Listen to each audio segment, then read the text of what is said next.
So I recently did a podcast on these two things that can really kind of funk up your situationships, your relationships, things going on in your career, and you don't even know it. And for me, it was something that took many years, most of my life, to figure out what the heck was running the show. A lot of the times, in relationships, we think it's that person, it's their fault. It's we can't communicate, we don't understand each other, right? It's this argument, it's that. But there are certain patterns, and I talk a lot about patterns because that's the work that I do. And whether it's your wiring within your energetic frequency archetypes, which is a framework I created to help you understand yourself, but also how we show up in relationships, there are other things, other patterns like buried in those archetypal wirings. And so I want to talk about two. Because I think once you get it, like once you really understand what yours are, you're like, oh, you start to look at other people differently. You start to see how you're going to respond. And you're like, wait a minute, is it from this or this? So I want to talk about these two wounds, specifically attachment and identity wounds. So the first one is, the attachment wound is the wound that you get when you're growing up and you're feeling how you connect with people, right? So as you were growing up, whichever caregiver either was absent or you were trying to get most attention from, there was a way in which you learned how to connect or didn't connect.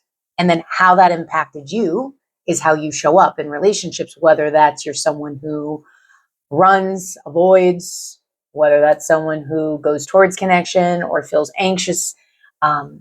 If you're not feeling connection, right? This isn't about anxious, avoidant attachment per se, but attachment wounds are about how you want to connect and how you connect with others and how that shows up in work and in life is, do I feel safe? So if I feel like I'm connected, my nervous system feels safe. I feel calm. I feel okay, right? Like the survival part of my humanness feels this connection equals safety, or this love is safety. And if that drives our decisions, our communication. So when stuff happens, right? Whether we're in a relationship that we're feeling like we've outgrown, we're feeling stuck in it, and we're responding, right? Whether we are being reactive or we're pausing, it's a conversation for another day. That feeling, that impulse to want to act, whether we do or we don't, if it's coming from attachment wound, it could be sounding like, well, is this person going to leave me? Or is this person going to reject me?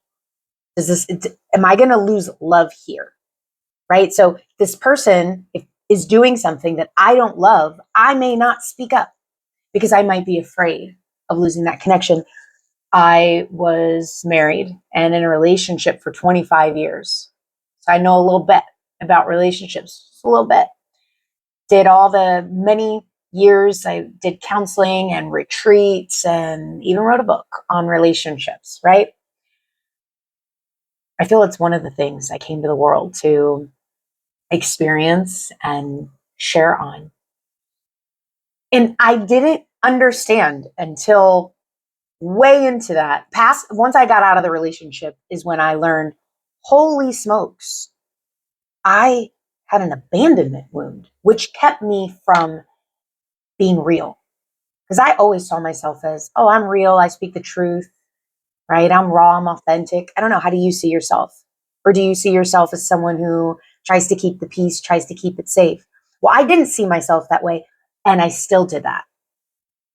I know now that I did that. I spoke a little bit of the truth. I said some of the things that were bothering me. I used to use I feel disconnected versus I'm not feeling like I'm feeling love right now. I don't even know if I love you.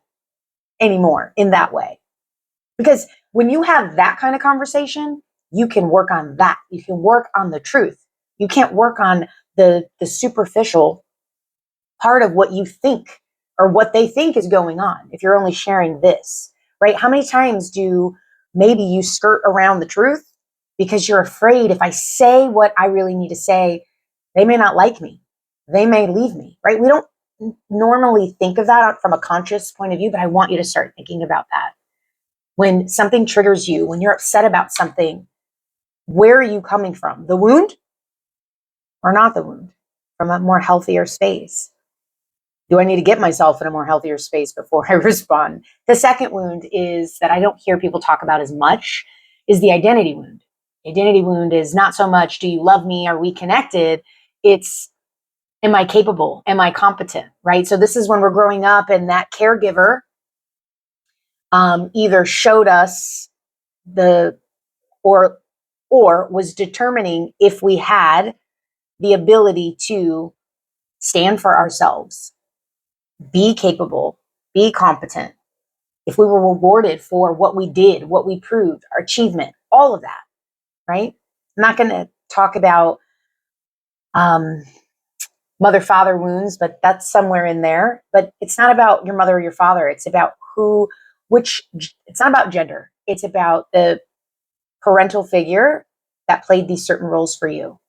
And if you were given love for your achievements, or if you were paid attention to because of your capabilities, well, that all shapes then as you're an adult. Are you striving for these things? And imagine these two people in relationship. One who is coming from, I want to feel connected and love, and that makes me feel safe. And the other one's like, hey, I'm trying to come from competence and respect me and achievement. So where things can get a little hairy is when there's a situation where is that person going to choose, I don't know, maybe going to the gym over spending time? Because if they're going to the gym because they want to be healthy is a different reason than if they're in the gym all the time because their identity wound needs that sense of admiration, right? I have to look a certain way or I'm not going to be loved, right? So now all of that achievement, looks, accomplishments is connected to safety, but also connected to I feel loved. Even though the person over here is like, hey, I want to spend time with you. I love you. I want to connect.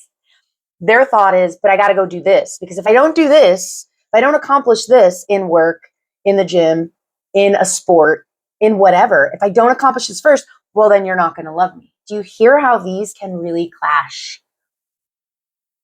in a relationship? And this happens in work too, right? It doesn't have to be romantic connection, romantic love, but there are certain individuals that are seeking more connection than they are seeking this achievement. And when these two priorities are going in opposite directions, there can be conflict. I talk about this I have a Patterns to Power private virtual circle that's going to be coming up. And we talk through not just abandonment wounds, but your specific wiring. So if you haven't taken the energetic frequency archetype quiz, if you're interested, it's a free quiz. I'll have the link there for you to check out. But it's a way I really believe that if you understand yourself, and I've been studying myself for a while, if you really understand yourself, why you do the things you do, and it's more than just understanding. It's not just awareness that creates transformation. There has to be shifts, right? And so the work I do involves the nervous system and moving out energetic blocks, things we can't see, and changing our framework and our subconscious. All these things are part of making changes, but not changing you. I want to be me. I know you want to be you. But when you understand why you're doing the things you do, and then you can come from better choices. Oh, am I about to respond from my wound? Am I about to cut this person off because I feel disrespected or because I feel like they're not meeting my standard? Is that the case? Is that really real? Or is my wound running the show here and speaking for me? And in that case, it's going to handle things so much differently than the real you would. So I'll be sharing more on this later, but if you want to check out the energetic frequency archetype quiz or patterns to power, you can check that out below.